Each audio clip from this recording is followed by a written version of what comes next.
之前我们聊了很多瑞士的城市，但是印象当中，瑞士应该是自然风光非常优美，有着非常漂亮的景色。那今天咱们就来欣赏一下瑞士的自然风光。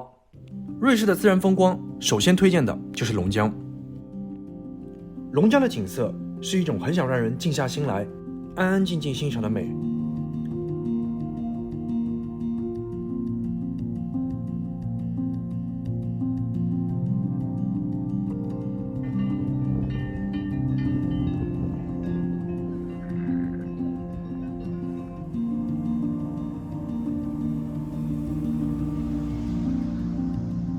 从卢塞恩坐车到因特拉肯，中间会经过龙江。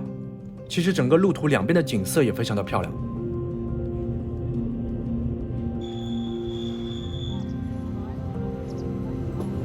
下车之后走过一段路，龙江的美景就渐渐映入眼帘了。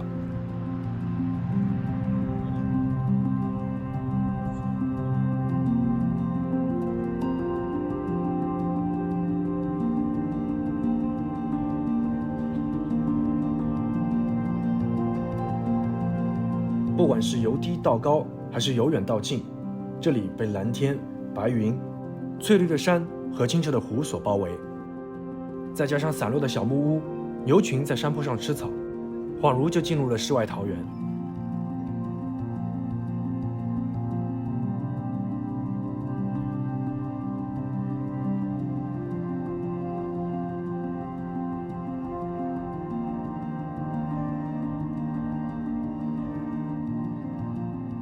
绿油油的草地，柔和的山坡，松散的村落，远处的高山就像画一样，近处的火车还在半山腰穿行。这样优美的景色，似乎就是很多人印象中瑞士的样子。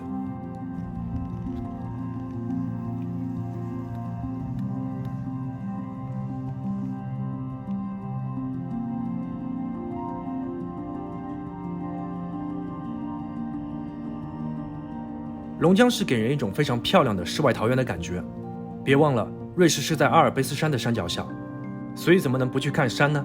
在因特拉肯的南边就是米伦，不过要去米伦要稍微换一下交通工具，因为在米伦这个村庄，由于环保原因，私家车是禁止通行的。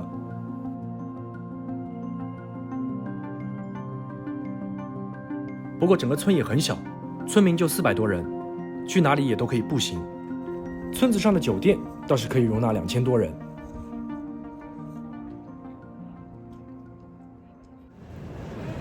咱们从山脚下说起，先坐火车，到站之后呢，要换坐缆车才能到达半山腰。在坐缆车的过程当中，就可以欣赏到山脚下和山顶不同的景色。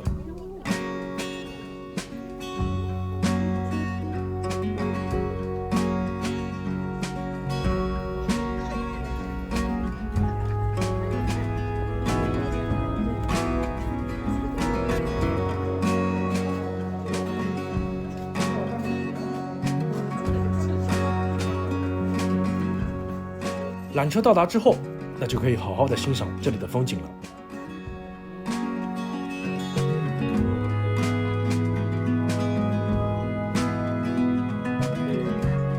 你看这个山里面还有小村子，只有几户人家，不知道里面的湿气会不会很重。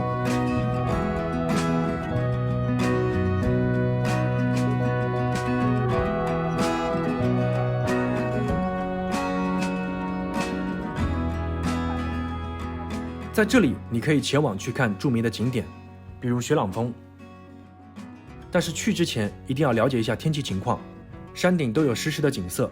如果说遇到天气不好，就不要去了，因为除了雾蒙蒙，其他什么都看不到。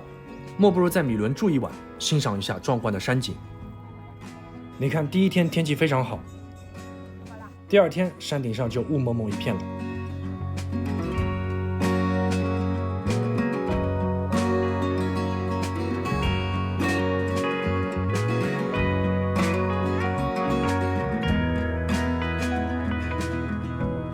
那在山上，这个物价肯定是更贵了。不过好在有超市，不讲究的话，可以买点食材，简单对付一口。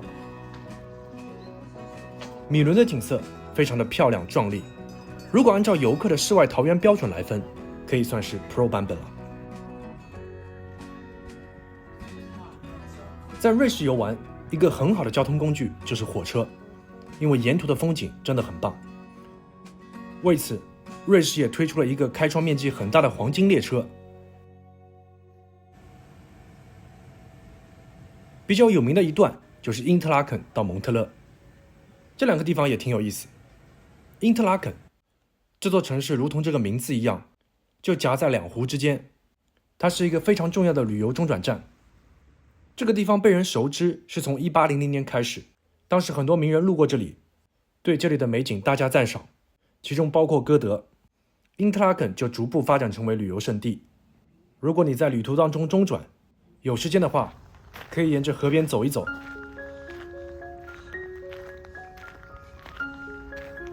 这两个湖的面积很大，两边都是错落有致的小房子。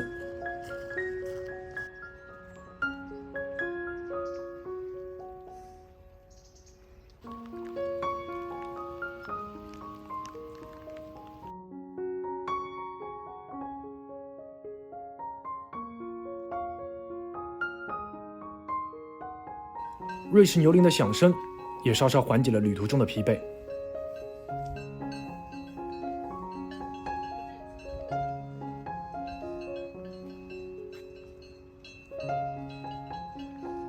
另一个城市是蒙特勒，这已经是到法语区了，坐落于日内瓦湖畔，周围都是山，也是瑞士重要的旅游胜地之一。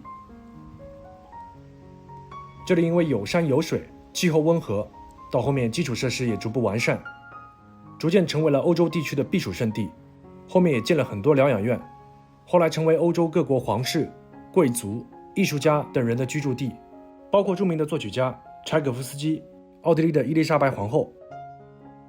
在蒙特勒隔壁的韦托镇有一个中世纪的水上城堡，又叫西雍城堡，虽然不在蒙特勒，但是坐公交车就可以到达。瑞士的自然景色确实非常的漂亮，大城市中规中矩，小地方都挺有特色，而且交通很便利，火车基本都能到达。瑞士给人感觉所宣传的就是一种中立、远离喧嚣的国家设定，但是很多国际组织在这里，很多国际会议在这里召开，这也形成了一种反差对比。很多文化在这里交融，不同语言区人们的性格区别也很明显，整体的生活品质很高，但对于普通人来说，消费水平也非常高，可以说衣食住行没有一样是便宜的，这也是为什么很多富豪喜欢在这里的原因。不过从旅行的角度来说，感受一下阿尔卑斯山富有的世外桃源，还是非常值得一去的。